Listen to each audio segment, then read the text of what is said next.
الصبح بدا من طلعته.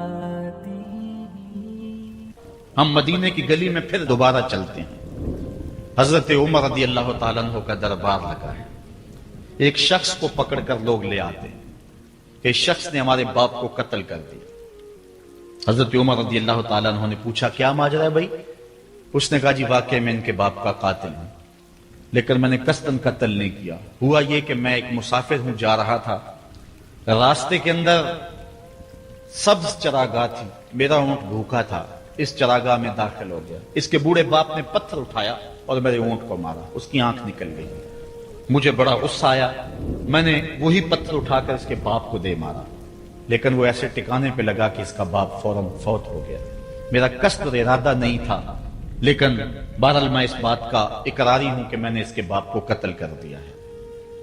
آپ جو حکم سنائیں میں اس کو قبول کروں گا، لیکن میں ایک مہلت مانگتا ہوں کہ میرے دوست، میرے بھائی کی کوئی رقم میرے ذمے ہے، میرے پاس اس نے امانت رکھی ہوئی ہے اور وہ مجھے پتا ہے کہ میں نے کہاں چھپا کے رکھی ہوئی ہے.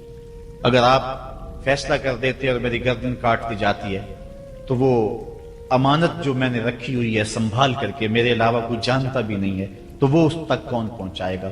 اگر آپ مجھے 3 دن کی مہلت دے دیں تو میں جا کر کے اس کی امانت اس کو واپس کر کے پھر واپس آؤں گا. پھر یہ پھندا پھانسی کا میں اپنے گلے میں ڈلوانے کے لیے تیار ہوں.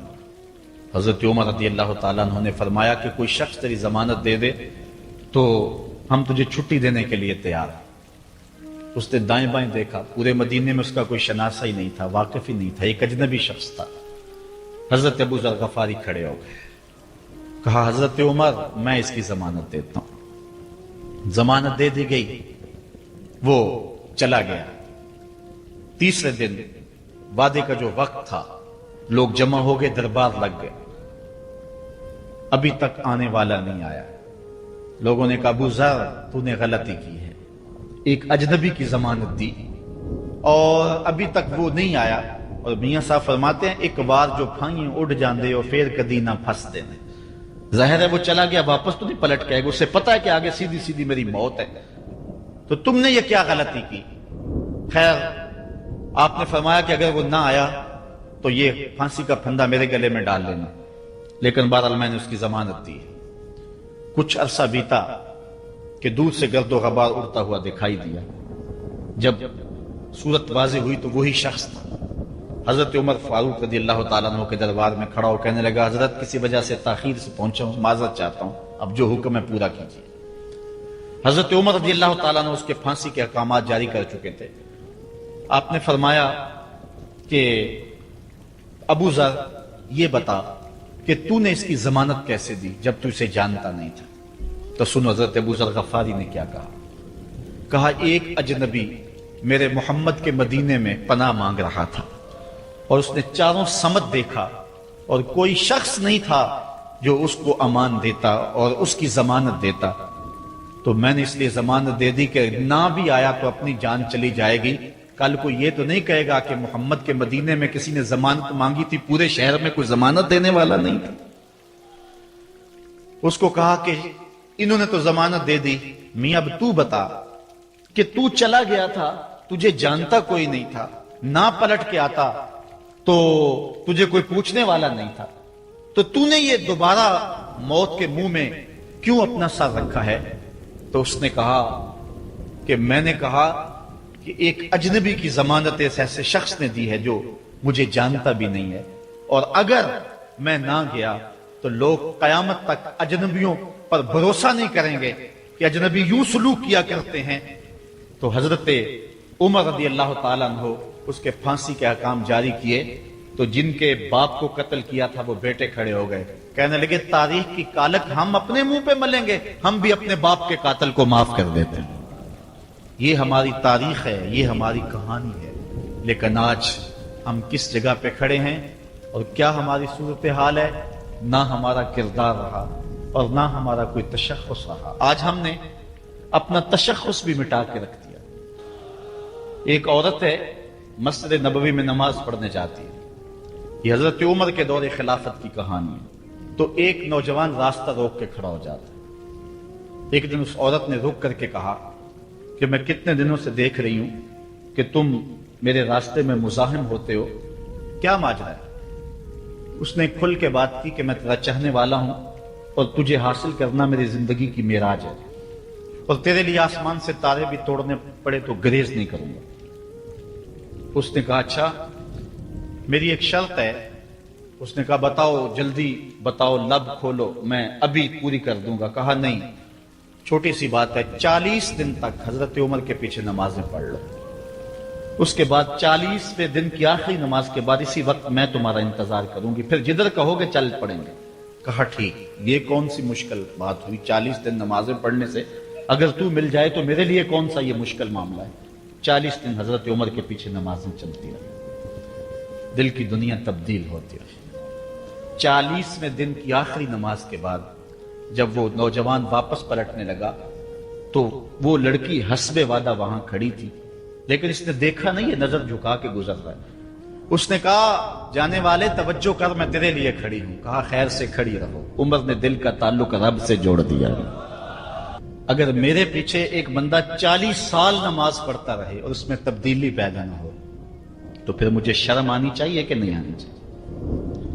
یار یہ تو میں ایک امام کی بات سنائی ہے، آؤ تمہیں دلی کے ایک مانگت کی کہانی سناؤں۔ دلی کی جامعہ مسجد کی سیڑھیوں پہ ایک مانگنے والا بیٹھا ہوا ہے۔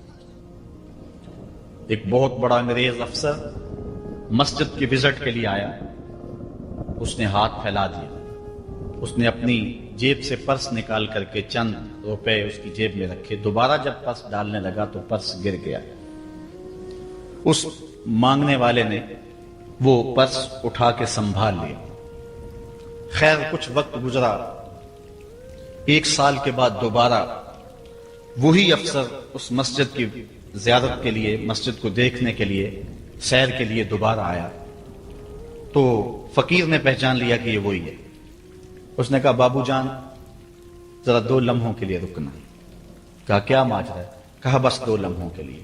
دوڑ کے گیا، اپنی کٹیا سے وہ پرس نکال کے لے آیا اور اس کے ہاتھ میں کہا کہ پچھلے سال آپ آئے تھے، آپ کا یہ پرس گر گیا تھا آپ کی جیب سے، میں ڈھونڈتا رہا لیکن آپ نہیں مل پائے، میں نے سنبھال کے رکھا تھا کہ شاید دوبارہ کبھی ملیں تو میں ان کو دے دوں گا۔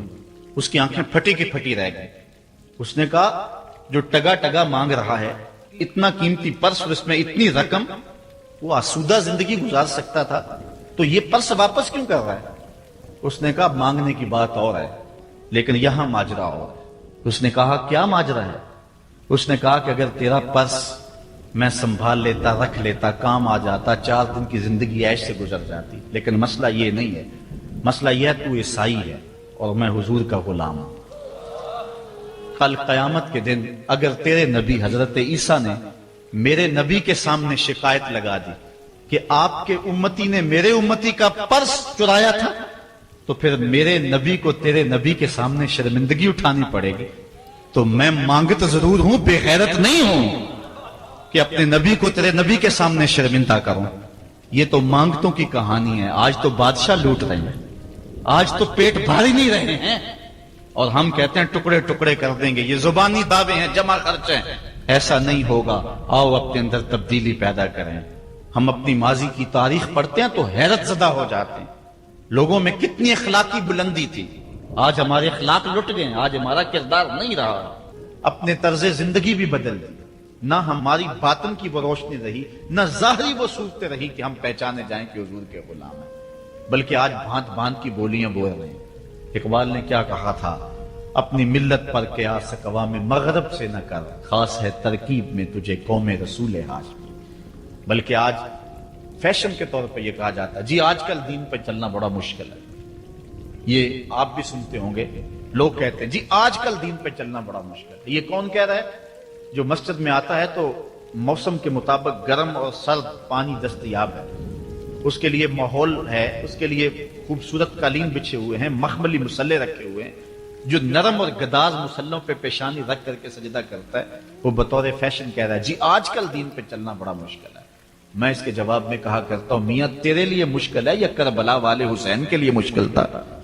انہوں نے تو نہیں کہا کہ دین پہ چلنا مشکل ہے، تیرے لیے مشکل ہے دین پہ چلنا، یہ حضرت بلال حبشی کے لیے مشکل تھا، جنہوں نے تپتی ہوئی ریت پہ سجدے کیے، گلے میں رسا ڈال کر کے گھسیٹا گیا، اور انہیں پاؤں میں زنجیریں ڈال کر کے مکے میں کھینچا گیا، ہاتھوں اور پاؤں میں میخیں ٹھونک دی گئی، چکی پسرائی گئی، لیکن بلال ہیں کہ آگے مسکرا رہے ہیں۔ کسی نے گزرتے ہوئے کہا بلال عجیب تماشا ہے، عجیب کہانی ہے کہ وہ تمہیں مار رہے ہیں اور تم آگے سے مسکرا رہے ہو۔ تو سنو حضرت بلال نے کیا جواب دیا۔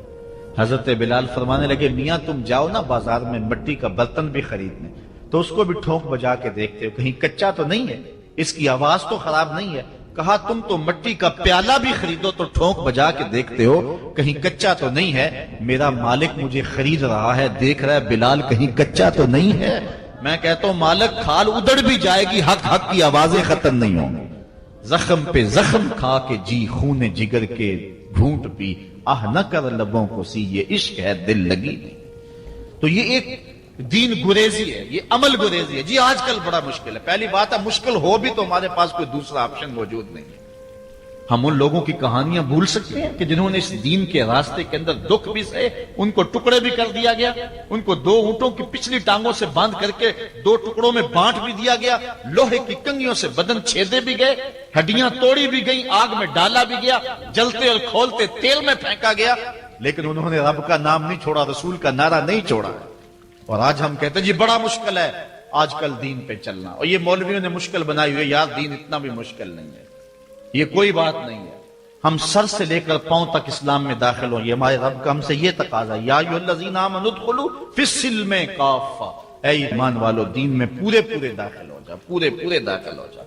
تمہاری وضاحت، انداز زندگی، طرز معاشرت یہ بتائے کہ تم حضور کے غلام۔ جو غیروں کے طرز زندگی کو اپنا رہا ہے اور ان کو جو ہے وہ پسند کر رہا ہے، وہ سوچے اپنے اندر اترے اور مت کسی کے دھوکے میں رہے۔ میں کہتا ہوں آج اگر کوئی یہ میٹرک پڑھے لڑکے بھی یہ سکول کھول لیتے ہیں گلی میں محلے میں، 200 بچے لے کر کے بیٹھ جاتے ہیں اور ان کو بھی ایک باقاعدہ یونیفارم دیتے ہیں، اس طرح کی ٹائی ہوگی، اس طرح کی شرٹ ہوگی، اس طرح کے بوٹ ہوں گے، گرمیوں میں اس طرح کا لباس ہوگا، سردیوں میں اس طرح کا لباس ہوگا۔ کبھی کسی نے نہیں کہا کہ یہ کیا قدغن لگاتے ہو، جس طرح کا بچہ لباس پہننا چاہے اس کو آزادی ہونی چاہیے، یہ کیا تم نے ایک خاص لباس متعین کر دی ہے؟ کہتے ہیں جی ان کا نظام ہے نا، ایک سکول ہے اور یونیفارم ہے اس کا۔ یار ایک پرائمری سکول کا بھی یونیفارم ہوتا ہے، تو کیا محمد عربی کے دین کا کوئی یونیفارم نہیں ہے؟ حضور علیہ الصلوۃ والسلام کی زندگی، حضور علیہ الصلوۃ والسلام کے شب و روز اور حضور علیہ الصلوۃ والسلام کا انداز معاشرت، حضور کی وضاحت، حضور کا لباس، یہ اپناؤ اور یہی زندگی کا حسن ہے۔ اسلام کے حوالے سے معذرت خواہانہ رویہ ترک کر دینا چاہیے ہمیں۔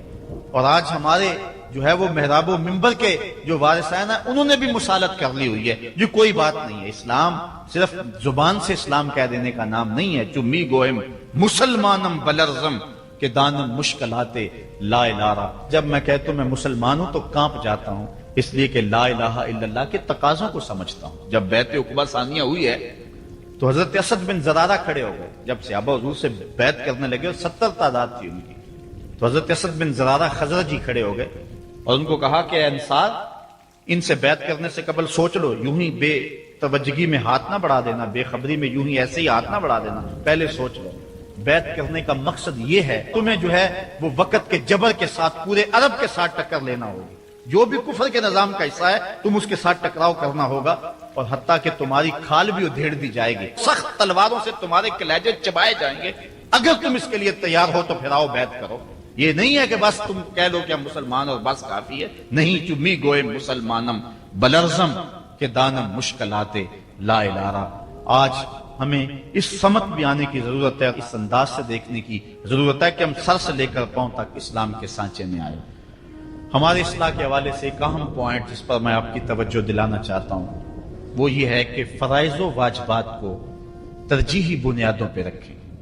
آج بطور مسلم ہمارا جو رویہ ہو چکا ہے، ہم مستحبات اور مباحات کے پیچھے پڑے ہوئے ہیں، اور اس کے مقابلے میں جو سنن، فرائض اور واجبات ہیں ان کی پرواہ چھوڑ چکے ہوئے ہیں۔ دین میں کتنے امور ہیں جو صرف مباح کی حد تک ہے، کر لو تو ٹھیک، نہ کرو تو پھر بھی ٹھیک، اور کتنے امور ایسے ہیں کہ جو صرف استحباب کے زمرے میں آتے ہیں۔ لیکن ہم کتنی چیزوں کو اس انداز سے گلے لگائے ہوئے ہیں کہ جس طرح فرض ہو، اور اسلام کے اہم فرائض اور اسلام کی اہم واجبات ان کو ہم ترک کیے ہوئے. ساری رات ہم محفل میں جاگ لیں گے, فجر کی نماز نہیں پڑھیں گے تو کیا فائدہ ہوگا. ہم حضور علیہ الصلوۃ والسلام کے میلاد پہ جھنڈیاں بھی لگا لیں گے, سب کچھ کر لیں گے, لیکن حضور علیہ الصلوۃ والسلام کی سنت سیرت کو ترک کر دیں گے. تو بتاؤ کہ اس سے کیا حضور کی رضا میں حاصل ہو جائے گی؟ ہاں, اگر فرائض کی ادائیگی کے بعد ان کاموں کو کرو تو یہ تمہارے لیے بہتری کا سامان ہے. آؤ اس پر ایک دو روایات آپ کے سامنے رکھوں. ایک طرف حضور علیہ الصلوۃ والسلام سے محض محبت کا دعویٰ ہے, اور ایک حضور علیہ الصلوۃ والسلام کے دیے ہوئے دین کو اور حضور علیہ الصلوۃ والسلام کے پیغام کو اپنانا ہے. بلکہ ایک طرف اپنی طرف سے اظہار محبت اور وہ سچائی ہو, اور دوسری طرف حضور کا حکم ہو تو حکم ترجیح پا جائے گا. حضرت عبداللہ ابن رواحہ رضی اللہ تعالی عنہ, یہ حضور علیہ الصلوۃ والسلام کے درباری شاعر ہیں. ویسے تو 34 سے 35 لوگ حضور علیہ الصلوۃ والسلام کی باقاعدہ نعت خوانی کرتے تھے. ویسے تو ہر صحابہ حضور کا نعت خواں تھا, لیکن یہ باقاعدہ حضور کی ثنا کیا کرتے تھے. لیکن 3 اصحاب جو ہیں یہ خاص طور پہ حضور علیہ الصلوۃ والسلام کے درباری نعت خواں کہلاتے ہیں. حضرت کعب بن زہیر, حضرت حسان بن ثابت اور حضرت عبداللہ ابن رواحہ رضی اللہ تعالی عنہ. حضرت عبداللہ ابن رواحہ کو حضور نے حکم دیا کہ صبح فجر کی نماز کے بعد ہی تم لوگوں کو لے کر کے فلاں جنگ کے لیے نکل جانا. اب یہ بات سمجھ میں یہاں آ رہی ہے کہ حضور علیہ الصلوۃ والسلام کے نعت خواں صرف نعت خواں ہی نہیں تھے, وہ مجاہد بھی تھے. وہ تلوار بھی اٹھاتے تھے, وہ جنگیں بھی کیا کرتے تھے. اور حضرت عبداللہ ابن رواحہ جن کا یہ میں تذکرہ کر رہا ہوں, یہ جنگ موتا کے اندر ان کی شہادت ہوئی ہے. یعنی یہ نہیں ہے کہ صرف زبانی دعویٰ اور جو ہے وہ عمل نہیں ہے. حضور علیہ الصلوۃ والسلام کی حرمت پہ حملہ ہو اور میدان کے اندر کوئی شخص نہ آئے اور اسٹیج کے اوپر جتنے مرضی دعوے کرتا رہے, اس کے دعوے قبول نہیں ہوں گے. تو اب حضرت عبداللہ ابن رواحہ رضی اللہ تعالیٰ عنہ کا عمل دیکھیے, نعت خواں بھی ہیں اور مجاہد بھی ہیں دین. حضور نے فرمایا عبداللہ ابن رواحہ ان لوگوں کو لے کر صبح چلے جانا. حضرت عبداللہ ابن رواحہ کے پاس تیز رفتار گھوڑا تھا. آپ نے سب لوگوں کو صبح رخصت کر دیا, لیکن خود رک گئے اس لیے کہ دن تھا جمعے کا. سوچا کہ دوبارہ پتہ نہیں حضور سے ملاقات ہو نہ ہو, جنگ پہ جا رہے ہیں, حالات کیا ہوں, اس لیے میں بعد میں تیز رفتار گھوڑے سے ان لوگوں کے ساتھ مل جاؤں گا, رک جاتا ہوں تھوڑی دیر, حضور کے پیچھے جمعہ المبارک کی نماز ادا کر لیتا ہوں, یہ اعزاز بھی مل جائے اور وہ حکم تھا وہ بھی پورا ہو جائے. تو حضرت عبداللہ ابن رواحہ رضی اللہ تعالی عنہ نے نماز جمعہ ادا کی. حضور علیہ الصلوۃ والسلام نے فرمایا, اے عبداللہ بن رواحہ, میں نے تو تمہیں حکم دیا تھا کہ صبح تم چلے جانا, لیکن تم یہاں موجود ہو. عرض کی حضور, میں نے یہ عزم کیا ہے کہ میں ان کے ساتھ شامل ہو جاؤں گا, لیکن رکا اس لیے ہوں تاکہ آپ کے ساتھ جمعہ المبارک پڑھنے کی سعادت حاصل کر لوں. اب یہ سعادت چھوٹی نہیں تھی. حضور علیہ الصلوۃ والسلام کی اقتداء میں نماز, اور وہ بھی نماز جمعہ, کتنی بڑی سعادت ہے. لیکن حضور نے کیا فرمایا سنیے, اور اس مختصر سی بات سے بہت کچھ سمجھیے. حضور نے فرمایا, لو انفقت ما فی الارض جمیعا ما ادرکت فضل غدوتہم. اے ابن رواحہ, اگر تو ساتھ اس کے ضمن میں اگر جو ہے وہ محبت کے مظاہر بھی سامنے آ جائیں تو اس میں کوئی قباحت نہیں ہے. اور اس پر روایت حضرت عبداللہ بن قراد رضی اللہ تعالی عنہ سے, اور یہ صحیح بخاری میں موجود ہے, کہ آقا کریم علیہ السلام نے وضو فرمایا, اور وضو کا پانی زمین پر صحابہ گرنے نہیں دیتے, اپنے منہ پہ اور اپنے چہروں پہ مل لیتے ہیں. تو آقا کریم علیہ السلام نے فرمایا, ما یحملکم علی ھذا, صحابہ تمہیں اس بات پر کس شے نے ابھارا ہے, میرے وضو کے پانی کو جو تم زمین پر نہیں گرنے دیتے, تو اس کا سبب کیا ہے؟ تو حضرت عبد الرحمن بن قراد کہتے ہیں کہ صحابہ نے کہا, قالوا حب اللہ و رسولہ, اللہ اور اس کے رسول کے پیار نے ہمیں اس بات پہ ابھارا ہے. تو حضور علیہ الصلوۃ والسلام نے جو ارشاد فرمایا, اس عمل سے نفی نہیں کی, لیکن ساتھ حضور نے فرمایا, جو چاہتا ہے اللہ اور اس کا رسول اس سے پیار کرے, اور وہ اللہ اور اس کے رسول سے پیار کرے, اسے 3 چیزوں کا خیال رکھنا چاہیے. ایک, جب بھی بولے سچ بولے, اور جب بھی اس کے پاس کوئی امانت رکھے تو امانت کو ادا کرے, اور اپنے ہمسایوں کے ساتھ حسن سلوک کرے. یعنی اگر وہ اس مظاہرہ محبت میں شامل ہو گیا اور حضور کے وضو کا پانی اس کے ہاتھ سے مس ہو گیا اور اس نے برکت سے اپنے منہ کے ساتھ مل لیا ہے, تو اس کا یہ مطلب نہیں ہے کہ جو باقی اعمال ہے ان سے ان کو چھٹی مل گئی. یہ مفہوم ہے اس حدیث کا. اگر کوئی بندہ محفل میلاد منعقد کر لیتا ہے, دیگر امور مستحبات کی ادا کرتا ہے, تو اس کا یہ مطلب نہیں ہے کہ اب نماز نہ پڑھے اس کو کوئی پرواہ نہیں ہے، وہ بخشا گیا ہے، جس طرح کہ آج کل ہمارے ثنا خان جو ہے تاثر دیتے ہیں کہ جو محفل میلاد میں آ گیا وہ بخشا گیا۔ اللہ تعالیٰ چاہے اس کے لیے کوئی مشکل نہیں ہے، لیکن جو دین ہے اس دین کو ہلکا کرنے والی بات ہے۔ بلکہ آج کل تو ممبر و محراب پر جنت اور دوزخ کا مذاق اڑایا جا رہا ہے۔ ایک بندہ کہہ رہا ہے کہ ہوئے تو کیڑی جنت دا کرنا ہے تذکرہ۔ میں نے کہا میاں اسی جنت کا جس جنت کے لیے حضور لمبے لمبے ہاتھ اٹھا کے دعا مانگا کرتے تھے اور فرماتے جب اللہ سے مانگو تو جنت الفردوس مانگو۔ اور ایک بولا کہ مجھے دیکھ کر جہنم کو بھی آئے پسینہ۔ ہمارے استاد فرمایا کرتے تھے بیٹے تیرے منہ میں آج طوطی بولتا ہے جو مرضی کہہ لے، یہ تو کل قیامت کے دن پتا چلے گا کہ پسینہ کس کو آتا ہے، تجھے آتا ہے یا جہنم کو آتا ہے۔ ایک بولا کہ قبر دا خوف دے دے کہ لوکی مینوں ڈرانے نے۔ لوگ کون ہے ڈرانے والے؟ تبشیر اور تنذیر یہ نبی کا منصب ہے، نبی کی شان ہے، مبشر اور نذیر یہ نبی کی شانیں ہیں۔ حضور نے ڈرایا بھی ہے، حضور نے بشارت بھی دی ہے، لیکن اس بات کا منبر پہ بیٹھ کر کے تمسخر اڑایا جا رہا ہے اور لوگوں کو بے عملی کی طرف لے جایا جا رہا ہے۔ اس لیے آپ اس بات پہ غور کریں، اس بات پہ توجہ کریں۔ دولت، شہرت، عزت، آبرو، کیا اس دنیا کی سب سے بڑی دولت ہے جو مل جائے تو اس پر بہت زیادہ شکر کرنا چاہیے۔ تو آئیے قرآن کھولیے، سورہ المومنون ہے، ارشاد فرمایا قد افلح المؤمنون، فلاح انہوں نے پائی جنہیں ایمان نصیب ہوا۔ تو اس کائنات میں سب سے بڑی نعمت جو حضرت انسان کو دی گئی ہے وہ دولت ایمان ہے۔ قیامت کے دن سب سے بڑی نعمت جو مومنین کو دی جائے گی وہ دیدار الہی ہوگا۔ تو جو آخرت میں دیدار الہی سے محروم ہو گیا اور دنیا میں ایمان سے محروم ہو گیا وہ حقیقی محروم ہے۔ ایک شخص چرخ میں اڑتا ہے، ہواؤں میں جھومتا ہے، جھولتا ہے، ہر دولت اس کو میسر ہے، عزت شہرت اس کی باندھی ہے، وقار تکریم اسے حاصل ہے، دنیا جانتی ہے، زمانہ سلوٹ کرتا ہے، جو چاہتا ہے وہ ہو جاتا ہے، ہر عیش و عشرت میسر ہے، لیکن اس کے سینے میں ایمان کا چراغاں نہیں، کوڈی مول نہیں ہے اس کا۔ اور ایک شخص جھونپڑے میں رہتا ہے، کھانے کے لیے کبھی مل جاتا ہے کبھی نہیں بھی ملتا، دنیا اسے پہچانتی بھی نہیں ہے، وہ معروف شخص بھی نہیں ہے، لیکن اس کے سینے میں ایمان کا چراغ ہے، وہ خوش نصیب شخص ہے۔ میرے حضور کا ایک فرمان سنیے، حضور نے فرمایا میرے دوستوں میں سے قابل رشک دوست وہ ہے۔ حضور نے فرمایا میرے دوستوں میں سے، جس کو حضور دوست کہیں اس کی تو پھر قسمت پہ ناز کرنا چاہیے۔ کہا میرے دوستوں میں سے جو قابل رشک دوست ہے وہ ہے جس کا سامان دنیا تھوڑا ہے، نمازیں زیادہ ہیں۔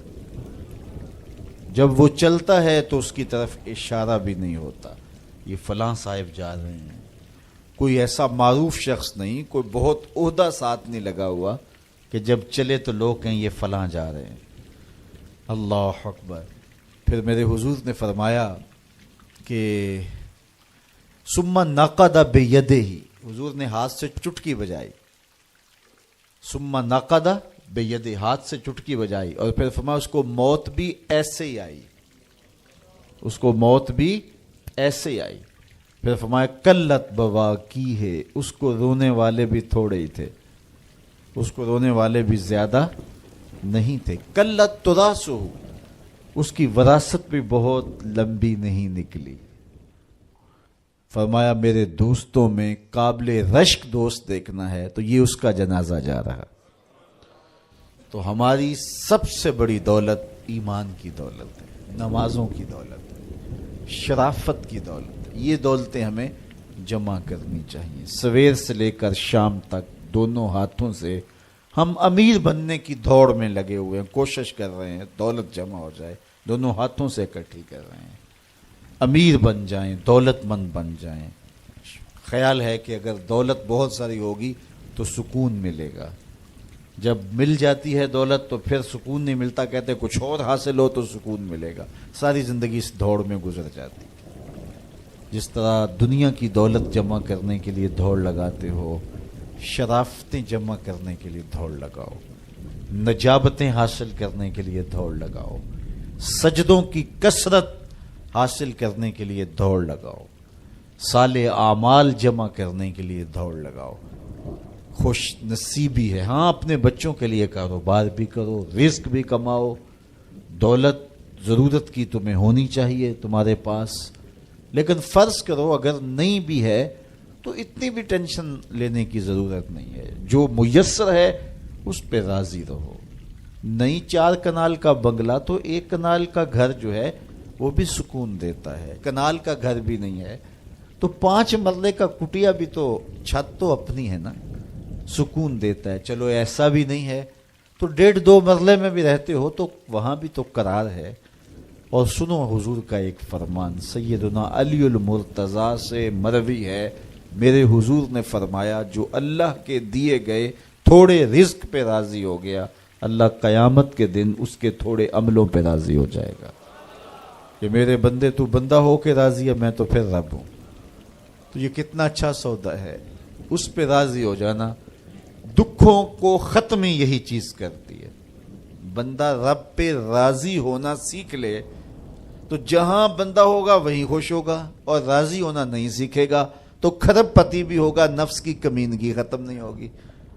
تو پھر اس پہ راضی رہنے کا فن سیکھنا چاہیے، اور یہ فن ملتا کہاں سے ہے؟ یہ فقیروں کی چوکھٹ سے ملتا ہے، اللہ والوں کی صحبت سے ملتا ہے، ان کی اپنی زندگی توکل کا نمونہ ہوتی ہے، تو ان کے پاس بیٹھ کر کے بہت کچھ سیکھنے کو ملتا ہے کہ یہ بھی تو زندگی گزار رہے ہیں۔ حضور کی سیرت پڑھیں، آپ کو یہ سب کچھ ملے گا۔ اللہ نے اپنے محبوب کو اختیار دیا، محبوب اگر چاہو تو یہ بطحا مکہ سونے اور چاندی کا بنا دیں۔ تو حضور کیا کہتے ہیں؟ ایک دن کھانا دینا، ایک دن فاقہ دینا۔ جس دن کھانا ملے گا تیرا شکر کروں گا، جس دن فاقہ ملے گا صبر کروں گا۔ تو اللہ کے حضور عجز، اللہ کے حضور رضا، یہ بہت بڑی دولت ہے۔ اگر نصیب ہو گئی تو سمجھو زندگی سوکھی ہو گئی، ورنہ ساری زندگی دھوڑی ختم نہیں ہوتی ہے، بھاگم بھاگ لگی رہتی ہے، اور ہر وقت جو ہے وہ مشکل جان نہیں چھوڑتی۔ لیکن جو اس پہ راضی رہنے کا فن سیکھ جاتا ہے تو وہی باکمال شخص ہوتا ہے، اور اسے ہی طمانیت کی زندگی ملتی ہے، اور اسے ہی قرار کا سودا نصیب ہوتا ہے۔ شاہ جہاں راوی کے کنارے ٹہل رہا تھا تو اس نے دیکھا کہ وہاں ایک فقیر ریت پہ سویا ہے، تو اس نے اس کو کہا کہ بابا زندگی کیسی گزر رہی ہے؟ اس نے دیکھا اور مسکراتے ہوئے کہا کچھ تو تیرے جیسی گزر رہی ہے، کچھ تیرے سے بہتر بھی گزر رہی ہے۔ تو بادشاہ کو بڑی حیرت ہوئی، اس نے سمجھا یہ مجھے پہچانا نہیں، فقیر کو کیا پتا ہے شہنشاہ کیا ہوتے ہیں۔ اس نے کہا تم مجھے پہچانا نہیں؟ کہا تم شاہ جہاں ہو نا، بر صغیر کے بادشاہ ہی ہو نا؟ کہا ہاں ہاں، تو پھر تم نے کیسے کہہ دیا کہ کچھ تیرے جیسی کچھ تیرے سے بہتر؟ میرے جیسی زندگی کا تصور نہیں ہو سکتا، اور تم بہتر کی بات کر رہے ہو۔ محلات کی زندگی دیکھی ہے تم نے؟ شاہی خدمت گزاروں کے رنگ دیکھے ہیں؟ آبنوسی جو ہے وہ پنکھیوں پر خادماؤں کے انداز دیکھے ہیں؟ تمہیں کیا پتا کہ شاہی زندگی کیسے ہوتی ہے؟ کہا بادشاہ جب رات پڑتی ہے اور تو مخملی اور خوبصورت بستروں پہ سوتا ہے، پھولوں کی لگی ہوئی سیج پہ لیٹتا ہے، میں اس ریت پہ سو جاتا ہوں، اور جب نیند آ جاتی ہے تمہیں بھی خبر نہیں ہوتی کہاں پڑا ہوں، خبر مجھے بھی نہیں ہوتی، اس وقت میری اور تمہاری زندگی ایک جیسی گزر رہی ہوتی ہے۔ تو کہا میرے سے بہتر؟ کہا جب سحری کا وقت ہوتا ہے تم سو رہے ہوتے ہو، میں اٹھ کے اس سے لو لگا دیتا ہوں، یہ میرا وقت تیرے سے بہتر گزر رہا ہوتا ہے۔ تو جب انسان اس پہ راضی ہو جائے تو پھر اس کو زندگی گزارنے کا مزہ آتا ہے۔ بات لمبی نہ ہو تو سب سے قیمتی اثاثہ جو ہمیں دیا گیا ہے وہ ایمان ہے۔ اللہ تعالیٰ کا شکر ہے، ہم بڑے غریب ہوں گے، ہم میں سے بہت سارے لوگ مقروض بھی ہوں گے، بہت سارے لوگ ایسے ہوں گے جن کا ذاتی گھر نہیں ہوگا، کرائے پہ رہتے ہوں گے، بہت سارے لوگوں کے کندھوں پر بیٹیوں کی شادیوں کا بوجھ بھی پڑا ہوگا کہ اتنی بڑی ذمہ داریاں ہیں، میں نے ان کو نبھانا ہے، بہت سارے لوگ کاروباری پیچیدگیوں میں پھنسے ہوں گے، بہت سارے لوگ بیماریوں میں مبتلا ہوں گے، آپ میں سے بہت سارے لوگ مقدمات کی مشکلات میں بھی ہوں گے، دیگر دکھوں میں ہوں گے، اپنوں بیگانوں کی بے وفائیوں کے صدمے بھی ہوں گے، داغ بھی ہوں گے، بہت کچھ ہوگا، لیکن یہ ساری پریشانیاں ایک طرف، اس بات کا شکر ادا کیجئے اللہ نے ہمیں ایمان کا نور عطا فرمایا، ہمارے سینے ایمان کے نور سے خالی نہیں ہیں۔ میرے والد گرامی اللہ ان کی قبر پہ کروڑوں رحمتوں کا نزول کرے، ایک شعر جھوم کے پڑھا کرتے تھے، محمد جان جانا ہے پیغمبر ہو تو ایسا ہو، رسولوں کی بشارت سے مبشر ہو تو ایسا ہو، امر توقیر کا سب کو موقر ہو تو ایسا ہو، کیا ہم کو غلام ان کا مقدر ہو تو ایسا ہو۔ تو یہ ہمارے بخت کہ ہمیں حضور کا غلام ہونے کی سعادت بخشی گئی۔ قد افلح المؤمنون، فلاح انہوں نے پائی جو اہل ایمان ہیں۔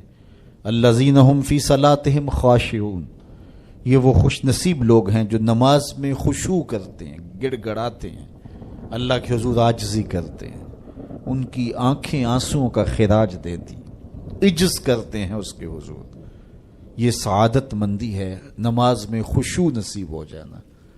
میرے حضور نے ارشاد فرمایا، جب حضرت جبریل حضور کے پاس آئے اور حضور کی خدمت میں ادب سے بیٹھ گئے تو انہوں نے کچھ سوال پوچھے، تو ان سوالوں میں سے ایک سوال یہ تھا کہ حضور مجھے احسان کے بارے میں خبر دیجیے۔ تو آقا کریم نے ارشاد فرمایا کہ تو اپنے رب کی عبادت اس طرح کرے کہ تو اسے دیکھتا ہے، اور اگر یہ کیفیت پیدا نہیں ہوتی تو کم از کم یہ کیفیت پیدا ہو کہ وہ تمہیں دیکھ رہا ہے۔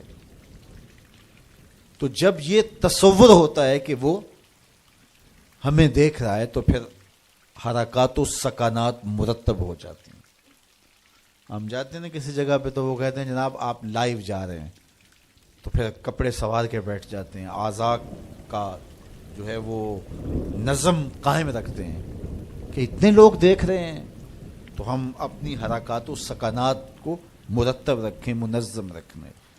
تو جب لوگ دیکھ رہے ہیں تو حرکتیں منظم ہونی چاہیے، تو جب رب دیکھ رہا ہو تو پھر دل کی دھڑکن بھی بے ترتیب نہ ہونے پائے، پھر وسواس، خیالات، کیا کچھ جو انسان کی زندگی کو برباد کرتے ہیں ان سے کنارہ کشی ہو، اور اس تصور میں ڈوب جائے کہ میرا رب مجھے دیکھ رہا ہے۔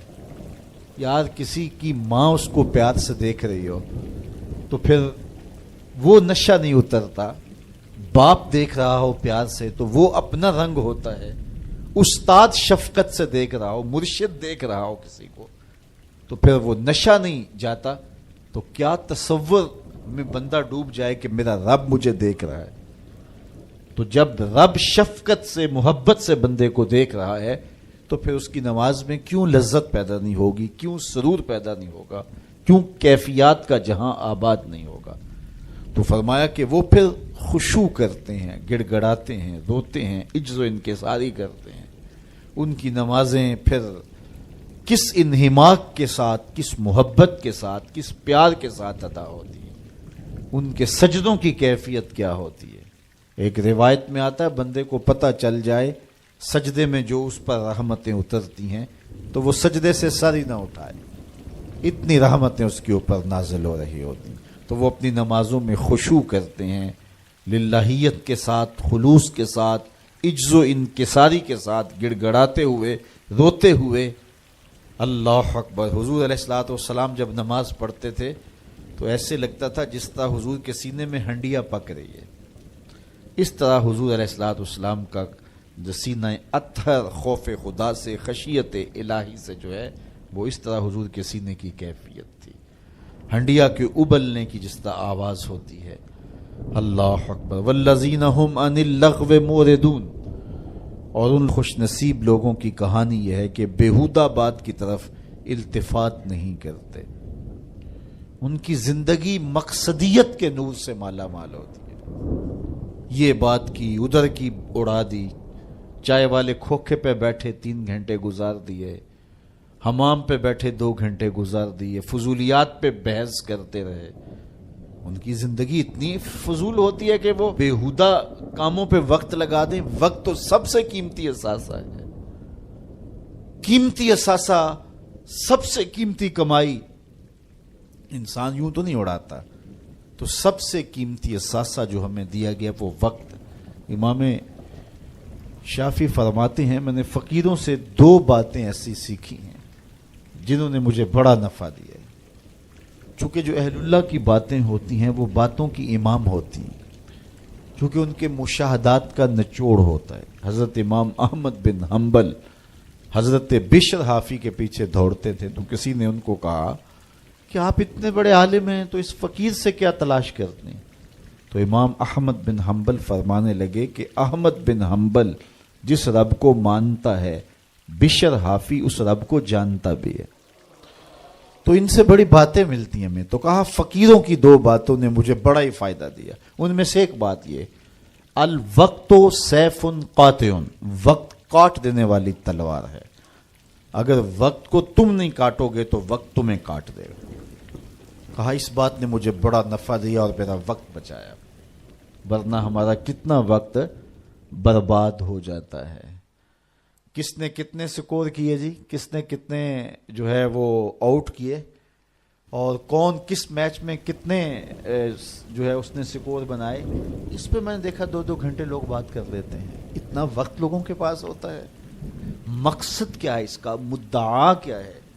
ٹیلی ویژن پہ ٹاک شوز چل رہے ہوتے ہیں ایسے موضوعات پہ، تو حیرت ہوتی ہے کہ اتنا قیمتی وقت اور ہم بحیثیت قوم کھڑے کہاں اس وقت دنیا میں، اور ہمارے پاس اتنا زائد وقت ہے کہ ہم کن امور پہ بحث کر رہے ہیں. کوئی بندہ باہر سے آیا نا تو اس نے دیکھا کہ پھاٹک بند ہے اور لوگ سائیکل سر پہ اٹھا کے اور موٹر سائیکل بھی جو ہے وہ کسی طرح سے گھسیٹ کے جو ہے وہ ریلوے لائن عبور کر رہے ہیں. تو وہ بڑا متاثر ہوا کہ اتنی ذمہ دار قوم ہے کہ جو گاڑی کے آنے کا انتظار بھی نہیں کرتی اور ان کو اپنے مقصد پر جانے کے لیے، کام پر جانے کے لیے اس قدر ان کو جلدی ہے کہ یہ سائیکل بھی سڑک پہ اٹھا کے سڑک عبور کر رہے ہیں. تو خیر جب پھاٹک کھلا تو وہ گیا تو دیکھا آگے بندریا کا تماشا لگا تھا، 600 آدمی وہاں کھڑا تھا.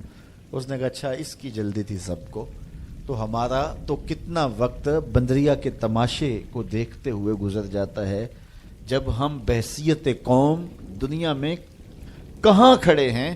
تو ہمیں تو اپنے ایک ایک لمحے کی قدر کرنی چاہیے. کاروباری لوگوں کو بھی آگے بڑھنا چاہیے، علماء کو بھی اپنے وقت کی قدر کرنی چاہیے، عوام کو بھی کرنی چاہیے. ہمارے علماء کا بھی حال ایسے ہی ہے. ایسے موضوعات پہ گفتگو کرتے ہیں جو نہ قوم کی ضرورت ہوتی ہے اور نہ ان کی ضرورت ہوتی ہے، لیکن بس وقت ہے کہ ان کے پاس اتنا ہے کہ 3-3 گھنٹے ایسے موضوعات پہ بات کر جاتے ہیں کہ جس کی قوم کو کس طرح سے ضرورت بھی نہیں ہوتی ہے. تو ہم اپنے وقت کو ضائع کرتے ہیں جو سب سے قیمتی اثاثہ ہے ہمارے پاس. حضرت امام ابو بکر بن داسا کہتے ہیں میں امام ابو داود سے ملا، یہ جنہوں نے سنن ابی داؤد لکھی ہے. تو کہتے ہیں کہ وہ فرمانے لگے کہ مجھے اللہ کے رسول صلی اللہ علیہ وآلہ وسلم کی 6 لاکھ حدیثیں زبانی یاد ہیں. ان 6 لاکھ احادیث رسول کا میں نے خلاصہ تیار کیا تو میرے پاس رہ گئیں 4000 حدیثیں. پھر میں نے زہد، مناقب، فضائل، قصص اور پچھلی امتوں کے تذکروں پر مشتمل حدیثوں کو الگ کر دیا. جن احادیث سے صرف مسائل شرعیہ کا استنباط و استخراج کیا جا سکتا تھا میں نے ان کو الگ کیا تو میرے پاس رہ گئیں 800 حدیثیں.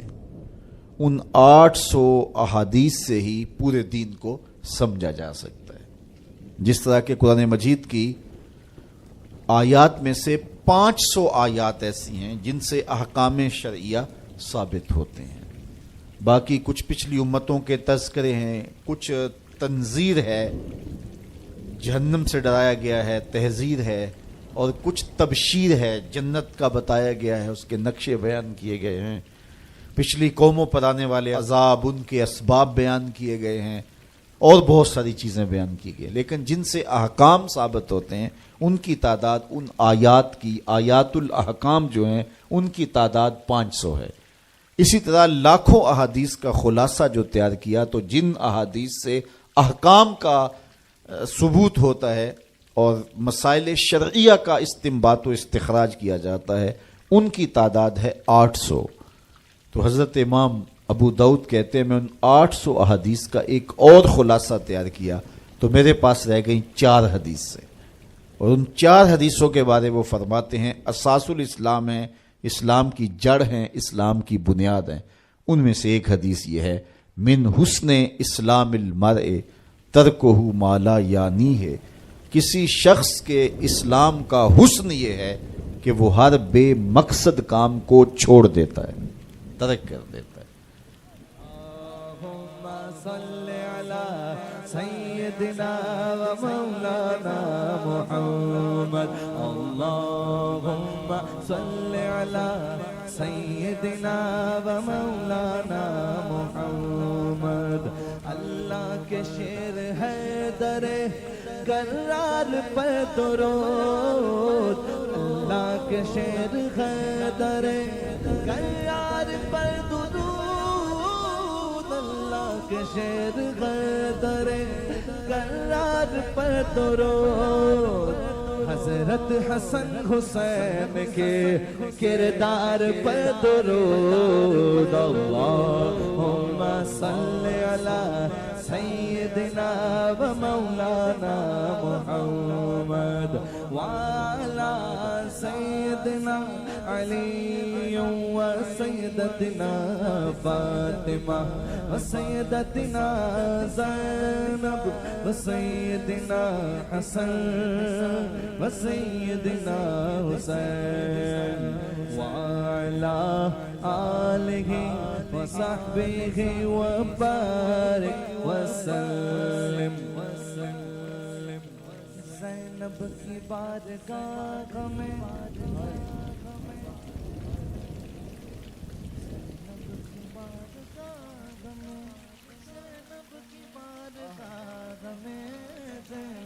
کی بارگاہ میں سلام نیاز ہے، زینب کی بارگاہ میں سلام نیاز ہے، جو مرتضیٰ کی لاڈلی زہرا کا ناز ہے۔ اللہم صل علی سیدنا و مولانا محمد وعلی سیدنا علی و سیدتنا فاطمہ و سیدتنا زینب و سیدنا حسن و سیدنا حسین۔